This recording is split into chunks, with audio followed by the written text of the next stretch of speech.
Yo guys, goes. We are back yet with another Warhammer 40k video. Today we will be diving into the most popular Warhammer 40k misconceptions. Damn it! I tried to say it. As always, the original video is in the description. If you're wondering, I am sick again. Yeah, I'm on medicine, so all good. Let's begin. Hey guys and gal, the lore of Warhammer 40k is this big old convoluted thing, full of Hell yeah. contradicting lore and many retcons. Let's say what misconception I think I know. You know, it's very hard to think of them on, top of my head. Maybe like, you know how we always say, like, if Elder populate, they basically are like killing themselves, and well, sacrificing themselves to Slanesh. I think that's not true. It's also stacked with memes, which is great, but unfortunately has resulted in the less intelligent parts of the community, that being Major Kill subscribers, confusing memes with actual lore.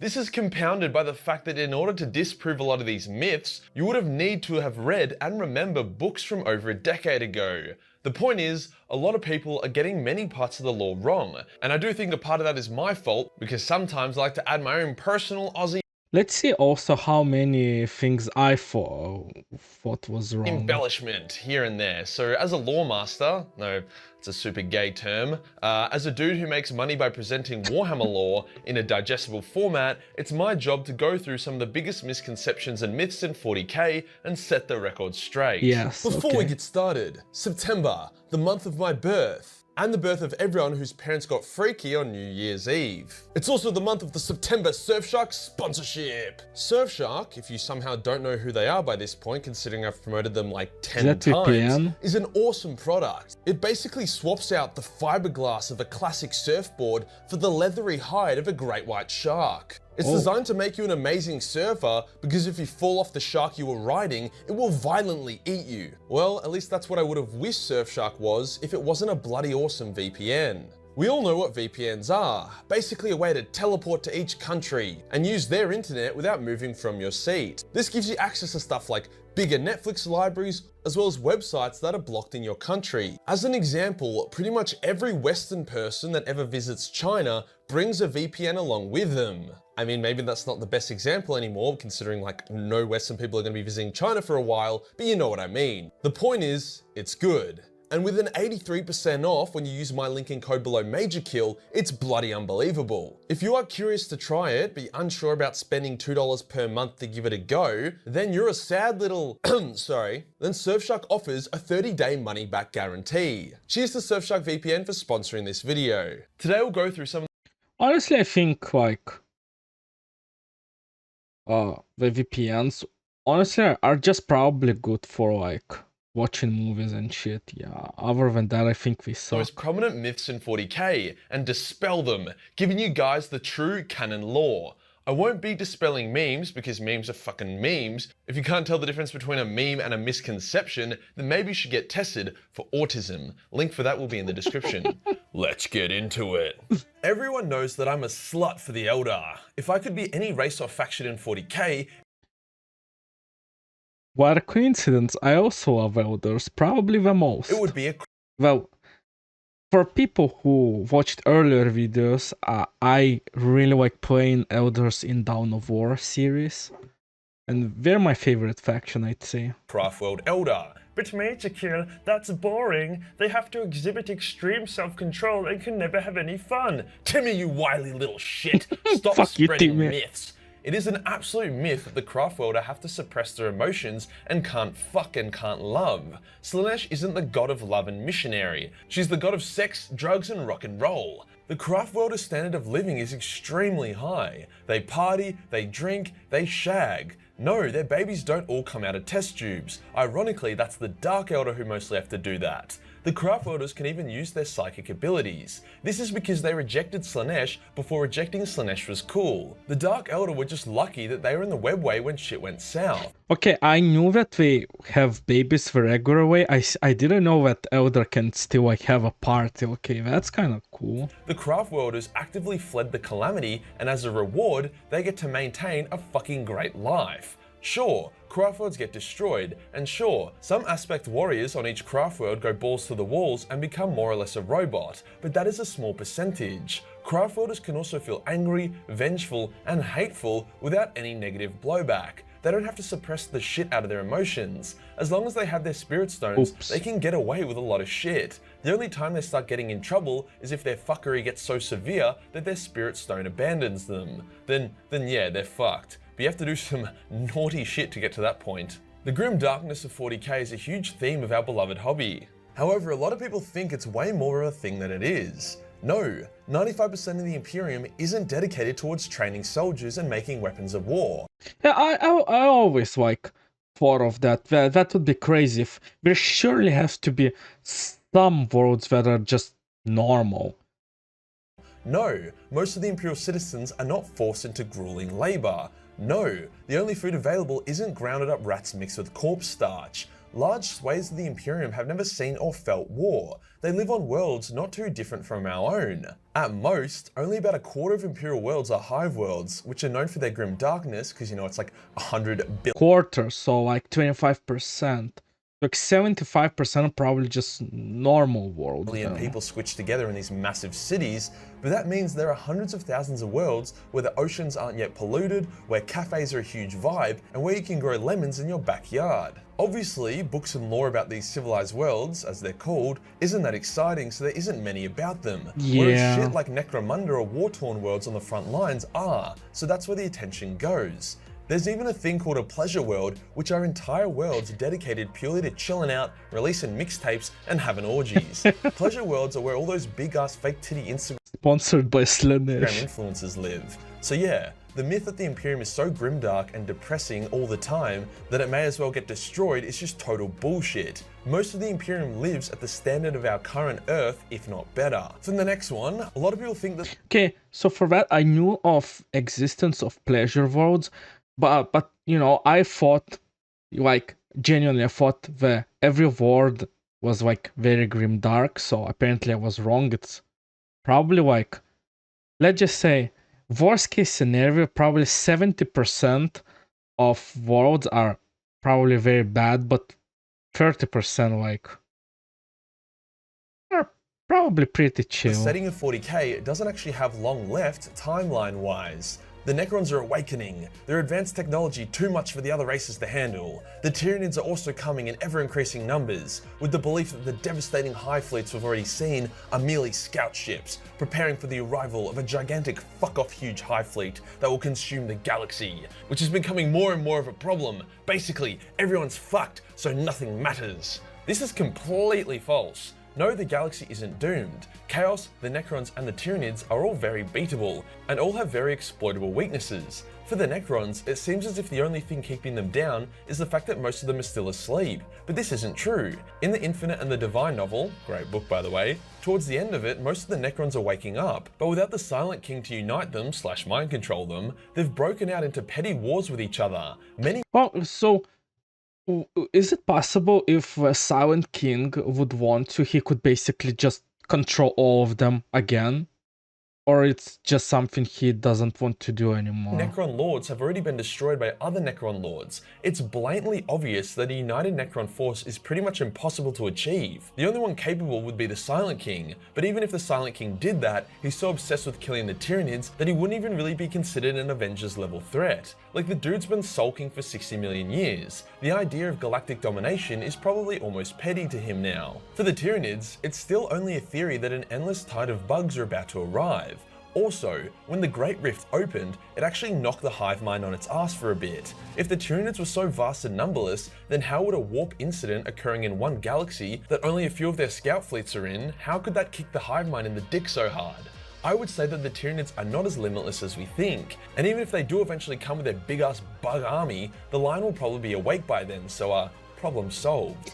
For Chaos, well, the Biggie has finally awoken, and he's already kicked Nurgle He's a war. Wait, what? When did that in happen? the jaw pretty hard. So if he can do that, then I'm sure Slaaneish's balls are soon to be squished as well. Moving on to an older myth that some people still cling on to. The myth that Sigmar from Warhammer Fantasy, and you guessed it, Age of Sigmar, is one of the lost Primarchs. This has been disproven multiple times as A, Sigmar is a primer, one of the lost ones? That would be so crazy. it's clear the lost Primarchs have been destroyed, B, numerous characters are aware of their fate, and C, the lost Primarchs most likely led or at least met their legion before going kaput. On top of that, the setting of Age of Sigmar has really transcended beyond fantasy and 40k. Like, Sigmar in his current form is way too powerful to be a Primarch, and he never even grew to Primarch size back in Warhammer Fantasy. To be fair to the people who believe this myth, it seems as if GW originally had plans for the two settings to more or less be connected more than they were, hence we're happy to use Sigmar as a lost Primarch,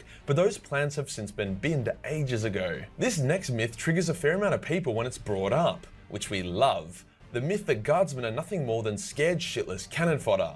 Guardsmen are considered some of the best soldiers humanity has to offer. If they were on our world, they would probably be more skilled than our Navy SEALs and SAS Special Forces. Obviously not every guardsman is equal. Cadians are crack shots before they turn 10, and the Death Corps of Krieg have nearly unlimited morale. But even niche guardsmen, such as the Gudrunite guardsmen from the first Eisenhorn book, prove themselves to I actually think our militaries probably would be the same as the Imperium's infantry. I think the only difference would be that let's just say, whole world would have to unite.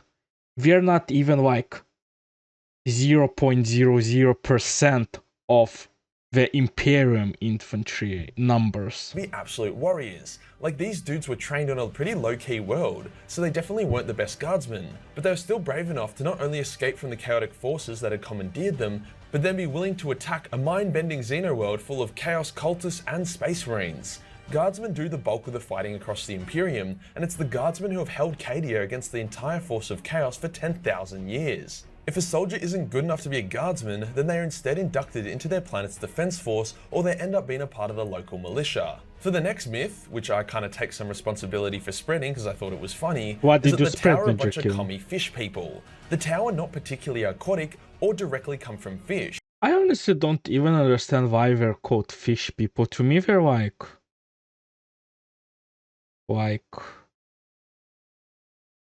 they're like just blue sponges. I don't know.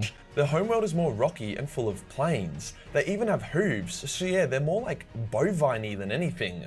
Also, their culture is more like a blend of numerous Asian systems. The caste system is Hindu, their Japanese Gundam aesthetic is very weeby, and their government is very reminiscent of the Chinese Communist Party. So it's not entirely inaccurate to call them commies, but there is more to them than that.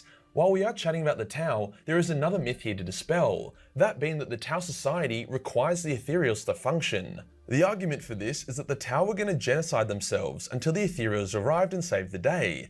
However, with the Ethereals' mind control abilities, it's more than possible that they instigated the Tau Civil War so that when they arrived, the Tau would be willing to sacrifice their individuality to serve them. This is further backed up by the fact that the Farside Enclaves exist, which are— Dude, I hate them so much, but I have to say, in Dawn of War, these guys are like the most fun unit because they can spawn like legendary Tau fire warriors, and I love them so much. collection of Tau-controlled worlds that have zero Ethereals on them, and they're still extremely functional. Now to bust the myth that everyone wishes was true, but it just isn't. The Orc War cannot bend time, space, and reality. It just gives orcs an edge. No, the God Emperor isn't alive because orcs believe he is. The extent of their War power isn't limitless. If you convince an orc he is a god, he will grow more powerful, but he won't become a god. If you tell an orc that the gun he is holding can destroy a planet with one shot, it will probably get a Daka boost, but it won't destroy a planet with one. This one is sad because that would be OP, but I think in order for that to work, it's probably needs to be like a million of them, you know? Shot, even if the orc completely believes it. The War allows Orc technology to work, but the Orcs still have to build shit. If they want a heavy Dakka gun, they have to make something that looks like it would have heavy Dakka. Orc War power doesn't affect other races either. If Orcs think someone is really powerful, they won't suddenly turn into a Primarch. Sebastian Yarrick is a great commander and warrior, not because the Orcs believe he is, but because he actually is. If the Orc Is it the guy who took like Orc's hand? He looks cool as fuck. War affected other races, then Blood Angels would be incredibly fast, and Imperial Fists would have way more firepower than they do. I'm sorry to ruin the fun and the memes, but that's pretty much the purpose of this video. The last myth, which you aren't going to like hearing, is that there are no good guys in 40k, only varying degrees of bad. That is just incorrect. Just because a faction isn't a wholly benevolent convent of do-gooders doesn't mean they're bad. Humanity fights against demons and horrifying aliens in order to keep the innocent safe. The Craftworld Elder strive to keep their people alive, only attacking when necessary. The Tau, despite using questionable methods, are very welcoming of the other races, and they seek to create a utopia of advanced science and quality of life. Space Marines like the Salamanders and the Lamenters regularly give their lives to protect the innocent. This myth stems from the fact that because each faction is so vast, there are evil aspects of each one, which people think overpowers the good. Sure, some Craftworlds are more bloodthirsty than others, but that doesn't mean the Elder as a race are evil. I mean, the Dark Elder are, but that's besides the point. Just because the Marines Malevolent used the hospital as bait, then bombed it, doesn't mean all Space Marines are massive dicks. Just because the Ethereals aren't crazy about free will, doesn't mean the Tau deserve to be hated. There are very clearly evil factions and not evil factions. So yeah, you can say that the Imperium, the Craftworld and Exodai Elder and the Tau are the good guys, whilst Chaos, Tyranids and Dark Elder are the bad guys. It's obviously a scale, and the good guys aren't perfect by any means, but to say that the Imperium is just as bad as Chaos is fucking retarded. Myths and memes are good fun, but it's important to be able to tell the difference. If you enjoyed the video and you want to support the channel, then Patreon is the place to be. Oh Only my. $1 per month give you access to a boatload of hentai, and yes, there is some blue bovine people hentai on the way. Hit the subscribe button and hit the real subscribe button for more I already mythical did content. that, Major Join the Kill. Discord for more memes, and I'll see you in the next one. Peace. What a nice video. I'm surprised that, you know, after all the lore videos we consumed previously, it kind of makes sense. Like, I never really considered, like, you know, the most mind-blowing thing for me was actually that they're like regular worlds in the Imperium, you know? I always, again, that's because I watched so many war videos. I've only seen Grimdark, and just to see that they're regular worlds is kind of nice, you know. There's like a lot of them. The fact that the Imperial Guardsmen are actually well trained soldiers as well. I always thought, you know, like they take you from like the poor planet and you just grow up into, but apparently since there are a lot of like regular worlds, they're just like normal Imperial Guardsmen who have like all the training. Of course they're probably the poor ones, but you know, yeah, I think this video is good for like clarifying stuff. And again, as always, original video is pinned in the description. Please leave original video a like. I'm sorry if I didn't talk a lot during this video because I was like a sponge. I was consuming everything. Have a nice day and ciao, cacao.